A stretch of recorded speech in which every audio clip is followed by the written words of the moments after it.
நான் கூட்டம் அது வரும், கூட்டம் வரதானே செய்யும்.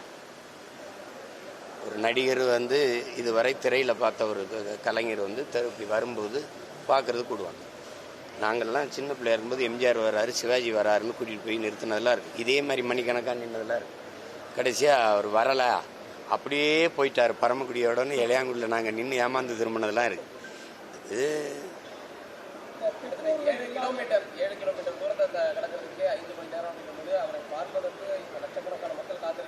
அது வரும். இப்போ சகோதரர் அஜித் இறக்குனீங்கன்னா இதை விட கூட்டம் வரும். இப்போ என்ன பண்ணலான்னு சொல்லுவோம். ஐயா ரஜினிகாந்த் வந்திருந்தா இதை விட கூட்டம் வந்து தான் இருக்கும். நயன்தாரா அவர்களை இறக்கிவிட்டால் இதை விட 2 மடங்கு கூட்டம் தான் வரும்.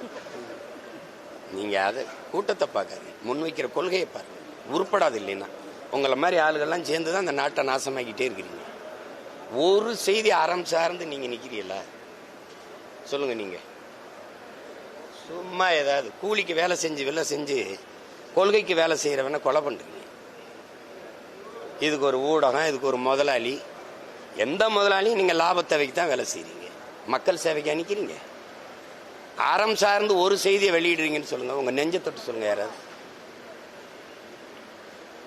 சும்மா எதையாவது பேசிட்டு இருக்கு. மக்களுக்காக பாடுபடுற ஒரே கட்சி நாம் தமிழர் கட்சி.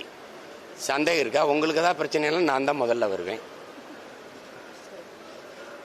இதில் என்ன, அதை தெரிஞ்சுக்கிட்டு கேட்குறீங்களா இல்லை தெரியாமல் கேட்குறீங்களா?